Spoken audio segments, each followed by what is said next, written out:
가사노동자는 지금 그런 상황이라고 그런 말씀 주셨는데 네. 다른 직업도 그런 게 있어요? 사실은요, 이게 지금 전혀 그렇지 않았던 직업에서 나타나가지고 지금 네. 조금 시간이 더 부탁을 드렸는데요. 의사입니다. 의사요. 지금 의대 파워, 의대 이제 정원 논란이 6개월이 되면서 뭐 응급실 뺑뺑이도 나오고 뭐 전문의님들 다 나가고 하잖아요. 근데 이거 사실 잘 다 살펴보면은요, 명과 암이 있습니다. 명은 어느 쪽이냐면은 2차 의료기관이에요. 지금 그쪽은 응급실도 잘 가동이 되고, 그리고 되게 환자들이 많이 그쪽으로 가시고 한다는 거잖아요.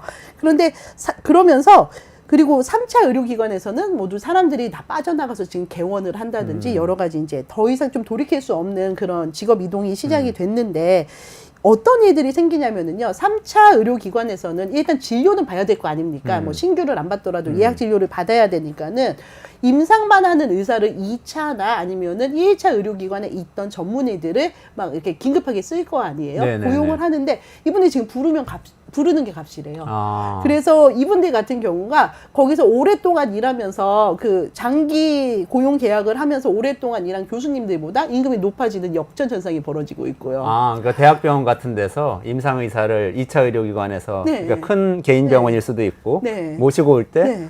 원래 있던 교수님보다 더 높은 월급을 네. 준다. 그렇죠. 그리고 반면에 2차 의료기관은 지금 현금 흐름이 좋지 않나요? 그리고 전문의들은 3차에서 막 나오기 시작을 하잖아요.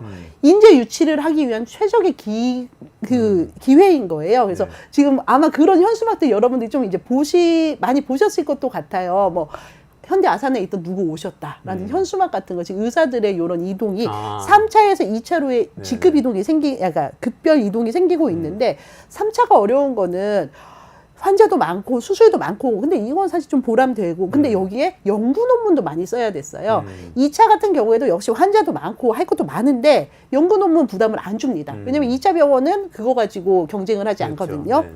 이렇게 되면은 이분들은 월급을 올려서 2차 병원에 간 다음에 일은 연구 논문을 안 쓰고 이런 식의 이런 또 표준 모델이 나오는 거예요. 그러니까 지금 이 의료 대란이 물론 환자 입장에서 봐도 너무나 대혼란이긴 하지만 의사들의 직업 체계에서도 임금 구조가 다 무너지고 있기 시작하는 그 전초전이 되는 겁니다.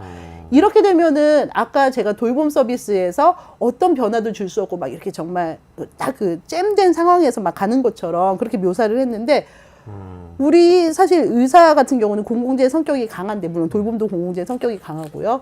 이 부분에서 저쪽은 너무 정부 개입을 해서 돌봄은 너무 정부 개입 때문에 의사는 반대로 정부가 방치하는 바람에 또는 정부가 뭔가 대치하는 바람에 이런 문제가 생기고 있어서 좀 안타깝습니다. 대형 병원의 전문이면 연봉이 얼마나 돼요? 혹시 아세요? 그때 뭐 의료대란 처음 생길 때는 뭐 몇십억 얘기 나왔잖아요. 네네네. 근데 또 의사 선생님들이 그렇지는 않다고 하고.